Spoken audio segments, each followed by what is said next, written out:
बिस्मिल्लाहिर्रहमानिर्रहीम, अस्सलाम वालेकुम। आज की इस क्लास में मैं आपको सिखाऊंगी फुल फ्लेयर में अम्ब्रेला फ्रॉक की ग्राफिंग, कटिंग और स्टिचिंग का तरीका। अम्ब्रेला फ्रॉक की एक वीडियो तो मैंने पहले भी आप लोग के साथ शेयर कर ली है, लेकिन उसमें मैंने त्रिकोण शेप में अम्ब्रेला की कटिंग की थी और इसमें मैं फुल फ्लेयर में करूंगी, जिसका घेरा बहुत ज़्यादा होता है। तो किस तरीके से इसकी ग्राफिंग कटिंग होती है, तो चलिए अपनी वीडियो शुरू करते हैं। इसके लिए सबसे पहले तो हमने कपड़े को फोल्ड करना है। ये पहले मैंने 2 फोल्ड पे फोल्ड कर दिया है। तकरीबन ये 11-12 साल की बच्ची तक का नाप है। इसी तरीके से अगर ग्राफिंग कटिंग करेंगे, नाप आप अपना रख सकते हैं, चाहे आप छोटा बड़े करें, तरीका यही वाला इस्तेमाल करना है आपने। ये 2 फोल्ड पे मैंने फोल्ड कर दिया है। चौड़े अरज वाला कपड़ा है, जॉर्जेट का होता है, थोड़ा मुश्किल से संभलता है, लेकिन ऐसा भी नहीं है, बहुत अच्छे से इसमें फिनिशिंग से सी के हम तैयार करेंगे। 2 फोल्ड पे मैंने कपड़े को ये फोल्ड कर दिया है और इसके बाद अब इसे एक और फोल्ड दे देंगे। कपड़े को मैंने 4 फोल्ड में ये सेट कर लिया है। इसके बाद अब हमने क्या करना है, ये जो कॉर्नर साइड आ रहा है, यहीं पे हमने अपनी कमर का निशान लगाना है। कमर मेरे पास 14 इंच की है। 14 इंच पे हाफ का निशान जब लगेगा तो 7 इंच पे लगेगा। इसमें सिलाई का प्लस करना होता है, लेकिन इसमें मैं सिलाई का प्लस नहीं करूंगी, क्योंकि ये रिब फ्रॉक के उसमें होता है, कमर में इसमें रिब आ रही होती है, तो इस वजह से ये खुद ही बढ़ जाता है। अब ये आ गया तकरीबन 6.5 इंच की हमारी राउंड आई है। थोड़ा सा जब गहराई में जाता है तो ये बढ़ के 6.25 तक हो जाएगा। इसके बाद मुझे पेटी का हिस्सा निकालना है। कुल लंबाई इस फ्रॉक की है, मैं नाप बता देती हूँ पहले। इसकी 32 इंच जो है वो टोटल लंबाई है। 6 इंच का हमें शोल्डर रखना है, 8 इंच की चेस्ट है, 7 इंच की कमर है। बॉडी लंबाई जो है वो हम लगाएंगे 12.5 पर, और घेर जो होगा, जो बॉडी का हिस्सा माइनस कर देंगे, जो बाकी बचेगा 32 में, वो हमारी घेर की लंबाई हो जाएगी।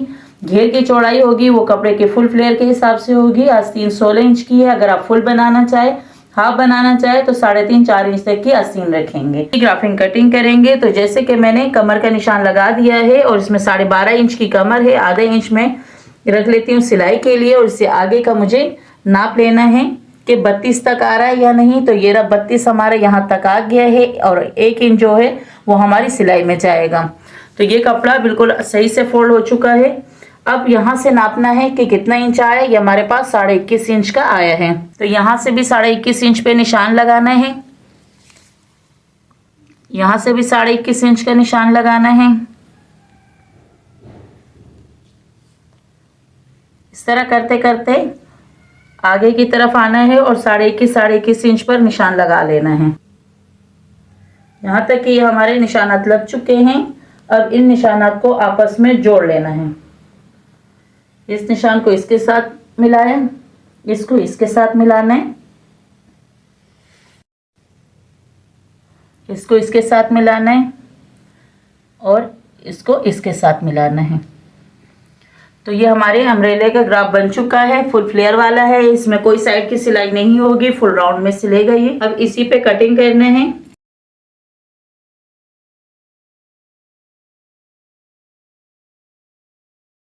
तो ये हमारे घेरे की कटिंग हो चुकी है, और इस तरीके से हमारा घेरा आएगा। फुल फ्लेयर में है, बहुत अच्छा लगता है जब घेरा इसका ज़्यादा होता है, और इसमें कोई साइड सिलाई नहीं लगेगी, एक राउंड में ये सिलेगा कमर के साथ। घेरे की कटिंग हो चुकी है। और पेटी के लिए अब जो बाकी बचा हुआ कपड़ा है, इसमें से ये देखना है कि कहाँ से हमारी बॉडी लंबाई पूरी निकलती है। तो इस कपड़े को मैंने इस तरीके से फोल्ड किया, जो घेरे से निकला हुआ साइड था उस साइड पे मैंने इस कपड़े को फोल्ड करना है और देखना है कि इसमें से हमारी पेटी पूरी निकल रही है या नहीं। तो सबसे पहले तो इसको देख लेते हैं। अब यहाँ से नापेंगे जितनी हमारी पेटी लंबाई है, तो तकरीबन 13.5 इंच की हम पेटी लंबाई रखेंगे। 12.5 की मुझे तैयार चाहिए, तो वैसे ही एक मार्किंग कर देनी है कि इससे पूरा हो रहा है या नहीं, क्योंकि ये कट क्रॉस एरिया है। यहाँ से अगर हमारी हिसाब का कपड़ा पूरा निकल आता है तो फिर हम इसी में से कटिंग करेंगे, नहीं तो फिर मज़ीद इसमें हमें फोल्ड देना होगा। तो यहाँ से आके मैंने 6 इंच पे नापा है। ये शोल्डर तो हमारा आराम से निकल रहा है यहाँ पे। इसके बाद मुझे इसकी लंबाई का निशान लगा के इसकी चेस्ट लाइन चेक करनी है। चेस्ट लाइन भी आराम से निकल आएगी। तो अब इसी पे हम अपनी मार्किंग करेंगे। सबसे पहले निशान जो हमने 13.5 इंच पे लगाया था, उसको हम थोड़ा वाज़े कर लेते हैं ताकि आप लोगों को समझने में भी आसानी हो। इसके बाद फिर हमने 6 इंच का निशान लगाना है। चौड़ाई का निशान लगाया था शोल्डर के, और 6 ही हमारी कंधे की लंबाई का निशान लगेगा, और 6 के हाफ का निशान 3 पे आ रहा है, और आधा इंच हमने डीप लाइन के लिए शोल्डर में निशान लगा देना है। यहाँ से भी 6 इंच की चौड़ाई का निशान लगेगा। इस लाइन से इस लाइन को जोड़ देंगे। अंदर की तरफ जो हमने 3 इंच पे निशान लगाया था, इसको थोड़ा सा अंदर की तरफ शेप देंगे। अब हमने चेस्ट का निशान लगाना है 8 इंच पर। सिलाई के लिए और कटिंग के लिए एक्स्ट्रा कपड़ा रखना है और यहाँ से हमने आर्महोल की शेप दे देनी है। बैक साइड के लिए भी थोड़ी सी बाहर से शेप देनी है। बड़ों के लिए और छोटों के लिए ज़्यादा फर्क नहीं होता है, लेकिन हम बस हल्का सा शेप दे दे तो ज़्यादा बेहतर है। यहाँ से हमने गले की चौड़ाई का निशान लगाना है और शोल्डर के लिए डीप लाइन दे देनी है। कमर हमारी आई थी 7 इंच पे। चेस्ट की बैरूनी लाइन जो थी कटिंग की, उसको हमने कमर की कटिंग की लाइन से मिलाना है और चेस्ट की फिटिंग की जो सिलाई की लाइन है उसको सिलाई की लाइन से मिला देना है। तो यहाँ तक हमारा ग्राफ मुकम्मल हो चुका है। अब इस पर कटिंग करेंगे। यहाँ तक हमारी कटिंग हो चुकी है। अब फ्रंट के लिए और बैक के लिए कटिंग अलग करेंगे, लेकिन इससे पहले हमने अपने आर्महोल के लिए कट लगाना है, जिस पे हमारी चेस्ट की फिटिंग भी आएगी और आर्महोल की भी।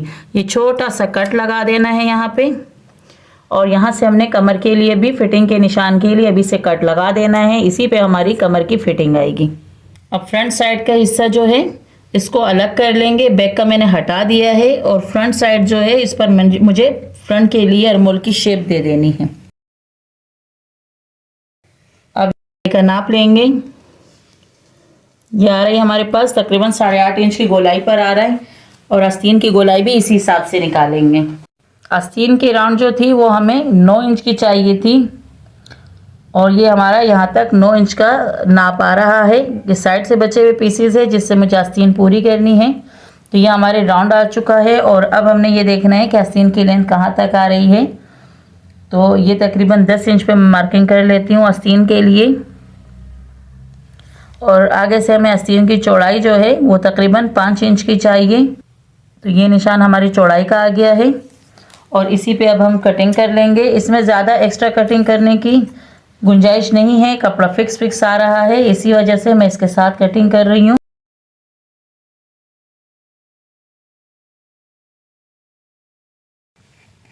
कि आस्तीन की कटिंग हो चुकी है। अब इसके साथ किसी फ्रिल लगाने के लिए मैं कपड़ा कटिंग करूंगी उसी तरह की शेप में जिस तरह मैंने फ्रॉक के लिए कटिंग की है। तो इस कपड़े में से अब ये वाला कपड़ा उठाएंगे और ये नापेंगे कि इसमें से हमारी फ्रिल आ रही है या नहीं। आस्तीन यहाँ पे आगे से हमारी आई थी 5.5 की। इसकी सिलाई लगने के बाद मुझे 4.5 की तैयार चाहिए। तो जब 4.5 को हाफ करेंगे तो इसका निशान आ जाएगा 2.2 पर। मैं 2 इंच पे निशान लगाऊंगी कि अगर ये बढ़ भी जाए तो ज़्यादा लूज़ ना हो, इस वजह से मैंने यहाँ से इसको इस तरीके से मार्क कर दिया है। इसके आगे यहाँ पे कपड़ा आ रहा है, बाकी यहाँ से आगे कपड़े में ऊंच नीच है, तो लास्ट का यहाँ तक हमारा निशान जाएगा। इसको नापेंगे, 7 इंच आया है। यहाँ से भी 7 इंच पे अब निशान लगाएंगे, यहाँ से भी 7 पे लगाएंगे, यानी कि जो ये निशान हमारा लगा था इस निशान के आगे से हमने नापना होगा और यहाँ तक हमने 7 इंच का निशान लेके चलना है। अगर आपको ज़्यादा रखनी हो इसकी लेंथ तो आप ज़्यादा भी रख सकती हैं। मेरे पास कपड़े की गुंजाइश इतनी ही बन रही है, इसीलिए मैंने इतनी ही रखी है। अब इस पे कटिंग करेंगे।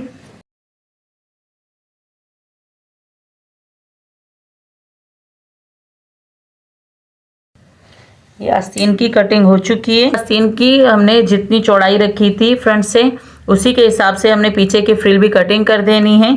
कपड़ा कम था, ज़्यादा फ्रिल तो नहीं आ सकती थी, लेकिन फिर भी अम्ब्रेले के साथ मैंने इसकी इस तरह का डिज़ाइन दे दिया है।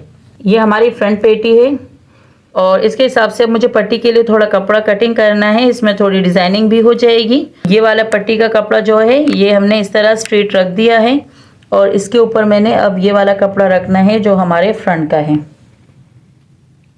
बराबर कर देना है, कोई ऊंच नीच ना हो कपड़े में, क्योंकि फिनिशिंग इसी से आती है कि जब आपका कपड़ा बिल्कुल फिनिशिंग के साथ सेट हुआ हो, उसमें कोई ऊंच नीच ना हो।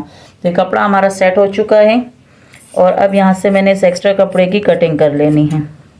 और यहाँ तक आ रहे, शोल्डर से थोड़ा अंदर की तरफ मुझे कपड़े पे कट के लिए निशान लगाना है। यहाँ से लेके मुझे नीचे तक एक लाइन लेनी है।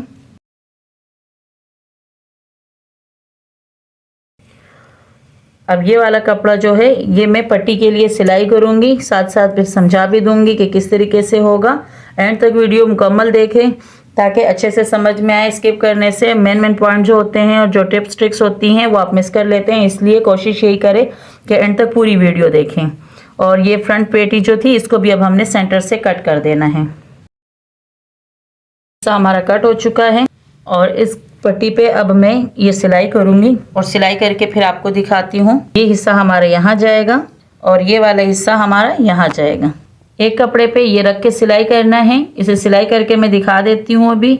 और एक साइड पे ये वाला कपड़ा रखकर हम सिलाई लगाएंगे। इसके बाद इसको बैक साइड पर फोल्ड कर देंगे और इसमें हमारे गले की कटिंग होगी। तो गले की कटिंग के लिए सबसे पहले कपड़े को यूँ फोल्ड कर देते हैं ताकि साथ साथ ही हमारी गले की कटिंग भी हो जाए। इसमें फिर ना अलग अलग से फ्यूजिंग लगाना होता है और ना ही अलग से कोई गला तैयार करना होता है। एक ही ग्राफ एक ही कटिंग पर हमारे दोनों काम हो जाते हैं। 2.5 इंच पे गले की चौड़ाई का निशान लगाएंगे। आधे इंच पे बैक गले की कटिंग होगी, ज़्यादा नहीं करेंगे, बस थोड़ा सा काट देंगे। और फ्रंट साइड के लिए 3 इंच की कटिंग होगी। और इसके बाद हमने राउंड देना है। बैक के लिए हल्का सा राउंड देना है और फ्रंट के लिए हमने यहाँ से इस तरीके से राउंड दे देना है। और अब 7 इंच पर निशान लगाएंगे। इंच का निशान लगा दिया है। यहाँ से हमने 2.5 इंच पे निशान लगाया है और यहाँ से 3 इंच पे निशान लगा लिया है।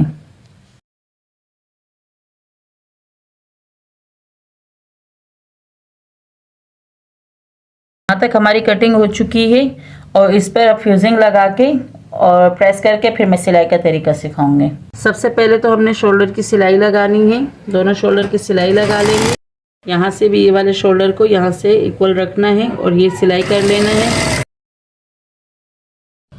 ये यूनिफॉर्म स्टाइल में मैंने कॉलर कटिंग किया है और इस पे फ्यूजिंग मैंने लगा दिया है। सेंटर को सेंटर के ऊपर रखना है और सिलाई लगानी है। मैं हाफ से शुरू कर रही हूँ ताकि बिल्कुल सेंटर पर हमारा कॉलर लग जाए।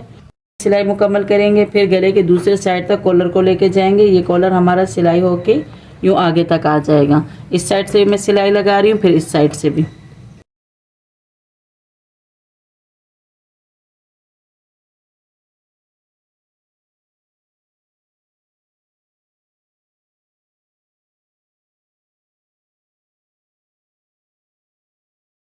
कॉलर ये ना सिलाई हो चुका है और इस पर अब मुझे कट के निशान लगाने हैं। छोटे छोटे कट्स देने हैं। पूरे गले में मैंने ये कट लगा दिए हैं ताकि फोल्डिंग में फिर आराम से ये बैठ सकें। अब हमने यहाँ पर ये फ्रंट साइड की पट्टी है और इस पर मुझे सिलाई लगानी है। इस तरीके से ये मैंने फ्यूजिंग लगा दिया था इस पर और इसकी सिलाई लगेगी। यहाँ से रखना है, नापना है और यहाँ तक लेके जाना है और उसकी सिलाई लगानी है।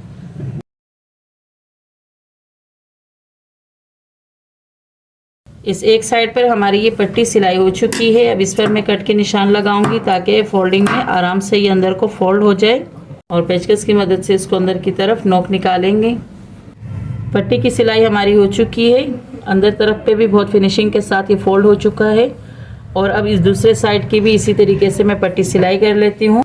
इस नोक को इस नोक के साथ रखना है और ऊपर की तरफ लेके जाना है जहाँ से हमारा पूरा हो रहा है और यहाँ से हमने सिलाई लगा लेनी है।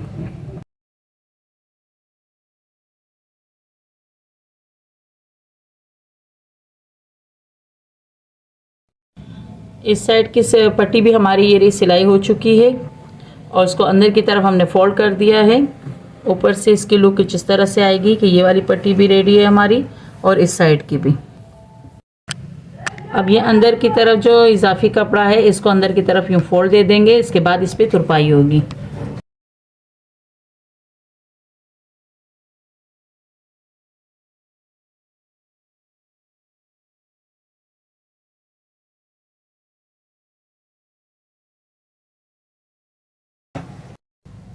कॉलर के पास ये आड़ी पट्टी मैंने लगा दी है और इसे अब अंदर की तरफ फोल्ड करके इसके ऊपर सिलाई लग जाएगी। चाहे तो तुरपाई से कर ले, चाहे तो सिलाई लगा दें। फिनिशिंग पट्टी है ये ताकि अंदर की जितनी सिलाइयाँ हैं वो बाहर को नज़र ना आए। अब हमें यहाँ की तुरपाई करनी है और इसके बाद फिर मुझे फ्रंट के लिए इस हिस्से के ऊपर थोड़ा सा इसको चढ़ा के रखना है। यहाँ तक ये चढ़ जाएगा इसके ऊपर। कॉलर इसकी कुछ इस तरह की शेप आएगी और उसके बाद मुझे आस्तीन जोड़ने हैं, साइड सिलाई लगानी है। और घेरा जो है इसका मैंने फुल राउंड में कटिंग किया था। इसमें कोई साइड सिलाई नहीं है, ये फुल एक राउंड में गई हुई सिलाई है, कटिंग है। इसकी कटिंग पूरी एक राउंड में हुई, इसमें कोई भी सिलाई साइड की नहीं आई हुई, इसलिए इसको फिर गोलाई के साथ, जिस तरह हम आस्तीन आर्मोल के साथ गोलाई में सीते हैं, सेम इसी तरीके से हमने पेटी में भी अब ये आस्तीन लगाने हैं। साइड सिलाई लगेगी, फिर आस्तीन लगेंगे, आस्तीन गोलाई में लगने के बाद फिर घेरे के साथ पेटी जो होगी वो भी हम गोलाई में सिएंगे। उसके बाद फिर अपने फ्रॉक की फाइनल लुक मैं आपको दिखाती हूँ। और अगर अभी तक चैनल को सब्सक्राइब नहीं किया है तो सब्सक्राइब कर ले, बेल आइकन दबाए, ताकि हर नई वीडियो का नोटिफिकेशन आपको बर वक्त मिल सके। और वीडियोज़ अच्छी लगे तो लाइक करें और शेयर करें उन लोगों में जो सीखना चाहे घर पे बआसानी। तो बस इसकी चंद सिलाइयाँ हैं जो लगाने के बाद इसकी फाइनल लुक मैं आपको दिखाती हूँ। और इंशाल्लाह फिर अपनी नई वीडियो में एक नई चीज़ के साथ फिर दोबारा मिलेंगे। तब तक के लिए अल्लाह हाफिज़।